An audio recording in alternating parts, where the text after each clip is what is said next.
అందరికీ నమస్కారం. డబ్బులున్నాయి కదా కొనేద్దాం అంటే కుదరదు.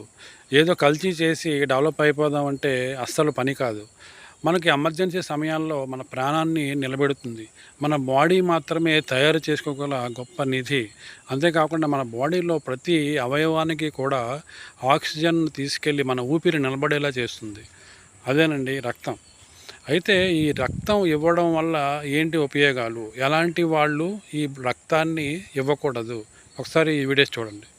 రక్తదానం అనేది చేస్తే మంచిదే అండి. బికాజ్ ఒక బ్లడ్ ప్రొడక్ట్ నుంచి కాంపోనెంట్స్ అనేవి సెపరేట్ అయ్యి 4 ప్రొడక్ట్స్ కింద డొనేట్ అవుతాయి. ఒక హోల్ బ్లడ్ ఎవరైనా డొనేట్ చేస్తే ఎర్ర రక్త కణాలు సెపరేట్ అవుతాయి, ప్లేట్లెట్స్ సెపరేట్ అవుతాయి, ప్లాస్మా అనేది సెపరేట్ అవుతుంది, క్రయోప్రెస్పిరేట్ అనేది సెపరేట్ అవుతుంది. సో ఒక మనిషి డొనేట్ చేస్తే ఆ 4 ప్యాకెట్లు నలుగురికి ఉపయోగపడే ఇది ఉంటుంది. వాళ్ళు ఎట్లా అడగలేదు క్వశ్చన్ రాదు. బ్లడ్ డిజార్డర్స్ ఉండే వాళ్ళకి గురించి మాట్లాడితే ప్లేటెడ్ పరంగా ముఖ్యంగా ప్లేటెడ్ తక్కువ ఉండి డొనేట్ చేయొచ్చు అంటే జనరల్గా యాక్సెప్ట్ చేయరు. హిమోగ్లోబిన్ ఎక్కువ ఉన్నప్పుడు కూడా తీసుకో లిస్ట్ ఉంది డిసీజెస్. బ్లడ్ బ్యాంక్ పోయినప్పుడు వాళ్ళు చెక్ చేసి చూసుకుంటారు. హెమటాలజిస్ట్గా నా పేషెంట్స్ ఏంటంటే ప్లేటెడ్స్ తగ్గిన వాళ్ళు.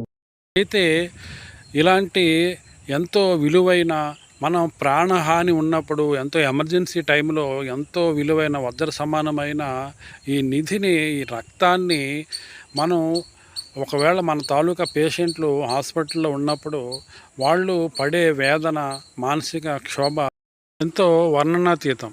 అయితే ఈ బ్లడ్ బ్యాంకులన్నీ కలిసి ఒక యాప్ను రూపొందించి ఆ యాప్లో ఆ బ్లడ్ బ్యాంక్ యొక్క పేరును మెన్షన్ చేసినప్పుడు మనకు ఆ బ్లడ్ బ్యాంకులో ఏ బ్లడ్ అందుబాటులో ఉంది, అవైలబుల్గా ఉంది అన్న విషయాన్ని వాళ్ళు చూపించగలిగితే, ఒక యాప్ వాళ్ళందరూ బ్లడ్ బ్యాంక్ వాళ్ళందరూ కలిసి రూపొందించగలిగితే ఇలాంటి ఇబ్బంది లేకుండా మనకు ఎమర్జెన్సీ సమయాల్లో రక్తం దొరికే అవకాశం ఎంతో ఉంటుంది.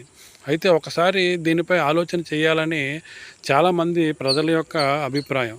ఈ వీడియోపై మీ అభిప్రాయాన్ని తెలియచేయండి. అందరికీ నమస్కారం.